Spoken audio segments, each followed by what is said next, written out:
Diego Amorim chegando por aqui e trazendo um convidado. Bom dia, Diego. Bom dia, Mauro, bom dia, Ana, bom dia a todos que nos acompanham pela Nova Brasil, em todo o país. Nós já estamos na linha com o senador Efraim Filho, ele que é do União Brasil da Paraíba, lidera a bancada do União no Senado, mas lidera também o maior bloco parlamentar do Senado, que hoje tem 30 integrantes, com senadores do União, do MDB, do Podemos, do PDT e do PSDB, e o Efraim é autor do projeto que estendeu em tese até 2027 aquele incentivo fiscal chamado de desoneração da folha de pagamento para 17 diferentes setores da economia. Senador, bom dia, bem-vindo à Nova Brasil.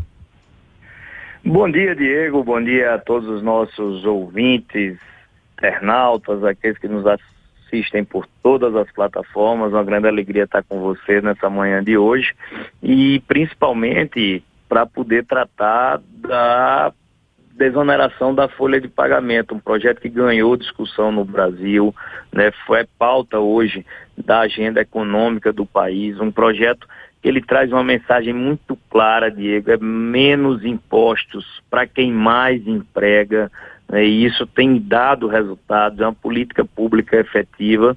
Fomos surpreendidos com o veto do presidente da República sobre o projeto e agora é trabalhar a derrubada do veto, mas fica à inteira disposição para que a gente possa conversar sobre esses assuntos e outros que interessam ao Brasil. A alegria é nossa, senador, de recebê-lo aqui. O senhor nos adiantou já então para o nosso ouvinte que na semana passada o presidente Lula vetou esse projeto que estendia esse incentivo fiscal. O senhor já anunciou que está trabalhando pela derrubada desse veto. Eu pergunto ao senhor em que pé que está esse trabalho para a derrubada do veto e se o senhor está otimista para que isso ocorra ainda neste ano, porque a gente ia ter, por exemplo, uma sessão do Congresso na semana passada, senador, que acabou sendo adiada. A gente já está virando o mês de novembro para dezembro, a gente tem tanto o presidente da Câmara como o presidente do Senado indo para Dubai, com o presidente Lula para a COP28. O senhor está otimista de que vai ser possível derrubar esse veto a tempo do fim da virada do ano? Porque hoje o benefício só vale até 31 de dezembro, não é, senador? Diego, esse é o nosso prazo fatal. Então, assim, a questão do dia, ela é a de menor importância. O importante é que possa acontecer essa apreciação do veto até o dia 31 de dezembro, ou seja, em uma sessão conjunta do Congresso. E, para nossa tranquilidade, terá de haver sessão do Congresso. Não se vota o orçamento do país, tá certo? Não se vota a lei orçamentária anual sem sessão conjunta do Congresso.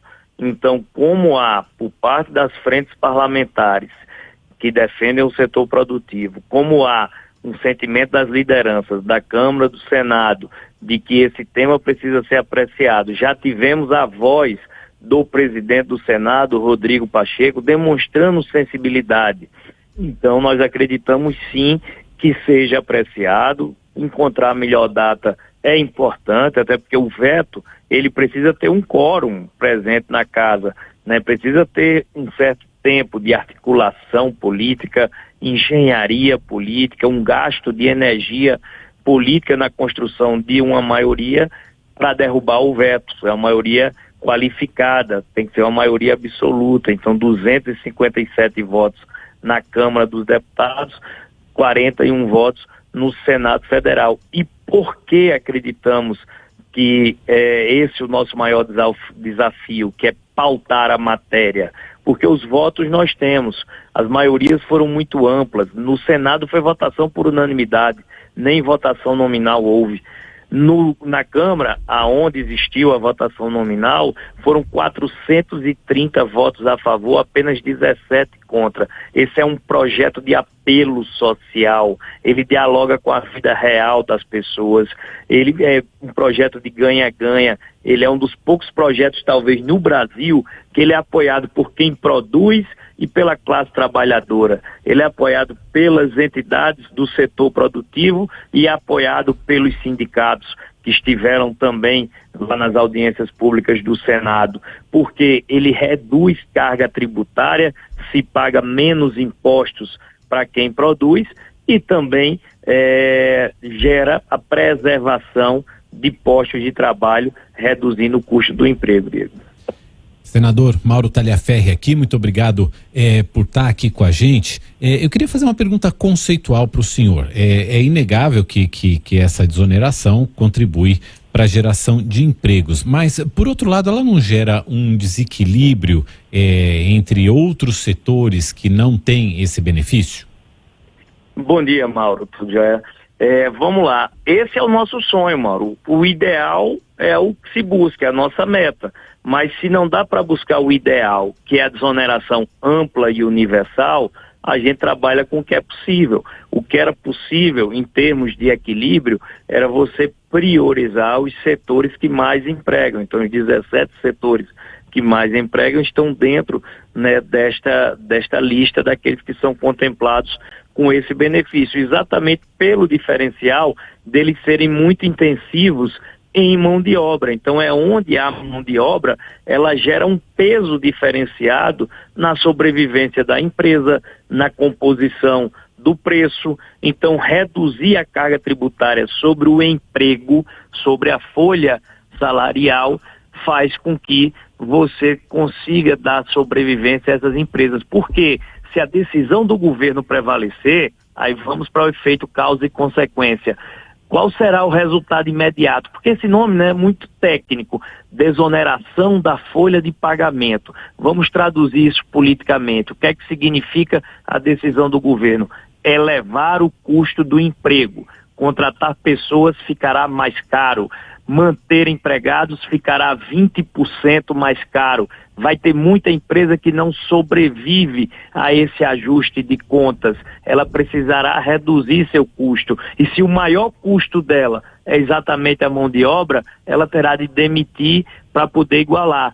Ou, na outra hipótese, substituir o trabalhador, pessoa física, pela automação, por máquinas, por robôs, por inteligência artificial, né? Então, por isso que todos esses setores que estão entre os que mais empregam, construção civil, transportes públicos, comunicação social, indústria têxtil, indústria da proteína animal, terão um sério risco, né, de terem uma onda de demissões para poder equilibrar o custo das empresas.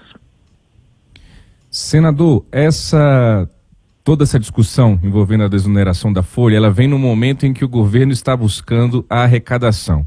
O ministro da Fazenda, Fernando Haddad, disse que o projeto do qual o senhor é autor e sobre o qual a gente está conversando aqui com o nosso ouvinte da Nova Brasil FM é inconstitucional e não tem a previsão orçamentária devida.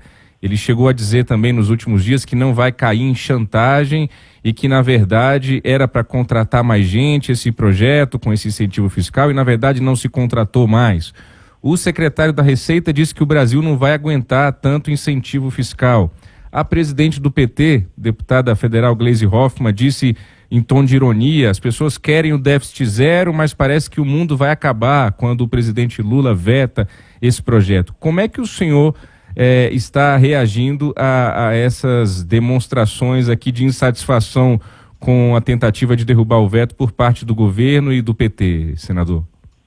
Diego, vamos lá, e até para complementar ainda a observação do Mauro. O governo diz que ele quer discutir a desoneração da folha de pagamento na segunda fase da reforma tributária. E como eu disse, o ideal e o sonho é que ela possa ser ampla e universal, chegar a todos os setores da economia, porque esse é uma contribuição, é um imposto extremamente cruel. Veja só o que é que ele diz. Ele diz que quanto mais empregos eu gerar, mais impostos eu vou pagar. Isso é burro, isso é equivocado, isso é contraproducente, é contracíclico, né? Não se dá para se conceber que a gente vá desenvolver a nossa economia cobrando cada vez mais caro e elevando o custo do emprego. O mais prejudicado estará lá na ponta. Será porque a empresa ela transfere custo, tá? Se aumenta o custo, ela vai transferir o custo. Então, quem vai pagar essa conta? Primeiro, aquele que vai ser demitido, tá certo? Então é o pai, mãe de família que com o suor do seu rosto coloca o pão na mesa da sua casa. Segundo, é o consumidor. É cada um de nós, que lá na ponta vai pagar por um produto mais caro, e principalmente o mais humilde, que depende de alguns desses serviços. Transportes públicos, por exemplo, o setor já reagiu com racionalidade, com serenidade. Ele disse, olha, se vai elevar o custo do emprego, eu vou ter que repassar. A tarifa de ônibus ficará 0,31 centavos mais caro. Tá certo? Ficará 31 centavos mais caro. Então, quer dizer, não tem passe de mágica, não tem estalar de dedos. O governo já não conta com essa receita, é entrando nos argumentos frágeis, tá certo, do ministro da Fazenda. Não é inconstitucional. O próprio Supremo Tribunal Federal, o Ricardo Lewandowski, o ex-ministro Ricardo Lewandowski, enfrentou o tema, tá certo? Ninguém perde o que não tem, não há renúncia de receita, o governo já não conta com essa receita hoje, os setores já estão desonerados, por isso que se fala em prorrogação da desoneração. Na verdade, o que o governo quer é acabar com a desoneração para arrecadar mais, e o maior desafio do Brasil não é arrecadar mais, tá certo? O maior desafio do Brasil é gerar emprego. Engraçado que quando o governo pediu ao Congresso a PEC da transição, que deu 180 bi, o governo achou bom e gostou. Aí agora dizer que por conta de um projeto que tem uma repercussão que vai de 2 a 9 bi, tá certo? O governo dizer que é inconstitucional, quando na verdade dessa política pública, os mais beneficiados é um pai e mãe de família, que está na fila do desemprego, é um jovem que quer uma primeira oportunidade e não tem, eu acho que não é a melhor escolha do governo. O governo tinha duas prioridades, arrecadar mais ou preservar e gerar empregos. O ministro está escolhendo arrecadar mais, eu tenho com serenidade divergência quanto a essa prioridade apontada por ele. Esse é um projeto que dialoga com a vida real das pessoas. Ele vai ter impacto na vida real do cidadão, do empreendedor. É por isso, e aí a presidente Gleisi Hoffmann veio soltar piadinha na internet, mas os sindicatos, que são a base política do PT, estão juntos na mobilização pela aprovação do projeto, mobilização que se inicia, né, essa semana, já com uma reunião das frentes parlamentares no dia de hoje, a Frente Parlamentar do Comércio e Serviço e a Frente Parlamentar do Empreendedorismo, dos quais os representantes do setor produtivo e os sindicatos estarão sentados juntos para mobilizar a favor da aprovação do projeto. A gente está conversando com o senador Efraim Filho, do União Brasil da Paraíba. E, senador, para a gente encerrar, eu queria só mudar um pouquinho de assunto, porque o senhor é membro da CCJ, é suplente da CCJ do Senado, onde Flávio Dino e Paulo Gonet serão sabatinados. O Flávio Dino foi indicado ontem pelo presidente Lula a uma vaga no Supremo Tribunal Federal. Paulo Gonet foi indicado ontem para ser o Procurador-Geral da República. Senador, o que o senhor acha que a Comissão de Constituição e Justiça do Senado precisa perguntar a Flávio Dino e a Paulo Gonet? Olha, eu sou membro da CCJ, inclusive a CCJ tem um desafio primeiro, que será agora nessa quarta-feira. Eu também sou o relator da PEC antidrogas, né, um tema que também está nessa agenda, né, de preservação das prerrogativas e das competências do Senado Federal diante da decisão, né, judicial de descriminalização do porte e do uso de drogas em pequenas quantidades.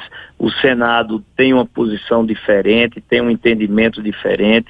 O presidente do Senado, Rodrigo Pacheco, fez questão de subscrever, tá certo? Fez questão de subscrever, de ser a primeira assinatura dessa PEC, então já apresentamos o relatório na semana passada, a CCJ deverá votar, né, a PEC antidrogas agora, nessa quarta-feira, dentro dessa agenda, e a partir daí se debruçar sobre a chegada das indicações de Flávio Dino, de Paulo Gonet. Logicamente, como líder do União Brasil, também estaremos observando e analisando quais serão os efeitos deste nome. É prerrogativa do presidente fazer o envio dos nomes que ele entende que são, né, os melhores para representar essas vagas em aberto, mas também é responsabilidade do Senado fazer a avaliação se esses nomes são os mais adequados, né, para esses espaços. Então acredito que a CCJ vai sim cumprir a sua missão, vai sim realizar sabatinas, vai procurar entender principalmente, né, qual é o ânimos de entendimento, tá certo, que os dois têm para ocupar esses espaços, que apesar de serem espaços técnicos, hoje tem uma circunstância política, né, que envolve a nação brasileira e que precisa ser compreendida. Então, acredito que é nessa linha, Mauro, que deverá vir a sabatina. Acho que são dois nomes que têm conhecimento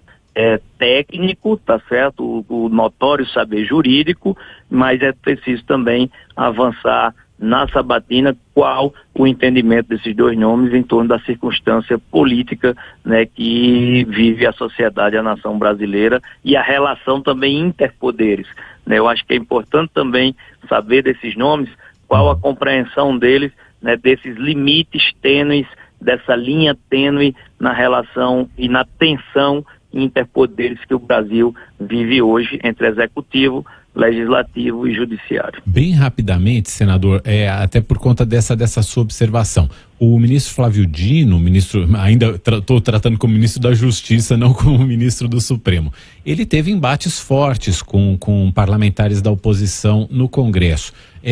O senhor teme que por conta disso, o senhor acredita, avalia que por conta disso possa haver alguma dificuldade na aprovação do nome dele, ou o senhor vê que o Senado consegue diferenciar o que é uma postura política de governo, de membro de governo, com uma avaliação da capacidade para exercer um cargo de ministro do Supremo? Acredito que é preciso e necessário que o Senado tenha a maturidade e a serenidade necessárias para fazer essa avaliação. Foi assim também com a indicação à época do advogado Cristiano Zanin, e o Senado soube fazer a diferenciação entre o exercício profissional que ele tinha e as características e qualidades que ele apresentou para fazer a representação junto ao Supremo Tribunal Federal. Então, acredito que o Senado deverá agir com a mesma serenidade e maturidade, fazendo análise daquilo que realmente precisa ser feito. Muito bem. Senador Efraim Filho, muito obrigado por essa entrevista. Senador, de 0 a 10, a chance de derrubada do veto da desoneração é quanto? Eu vou trabalhar com 10, né, Diego? Não dá para ser diferente. Eu vou trabalhar com isso, esperar, e acredito, inclusive, que haja a possibilidade ainda de fazer um apelo ao governo, que o governo possa compreender que uma decisão equivocada, o desgaste foi muito alto. Então, acho que esse trabalho vai continuar e esperamos que até o final do ano a gente tenha a reversão dessa decisão que dialoga com a vida real das pessoas, para que pais e mães não tenham um Natal angustiante, tá certo? Imaginando estar na fila de demissão a partir de janeiro. Um forte abraço e um bom dia a todos. Obrigado, senador. Até uma próxima oportunidade. Muito obrigado, senador Efraim Filho. Obrigado ao Diego também. Bom dia para você, Diego. Valeu, Mauro. Até amanhã. Até amanhã.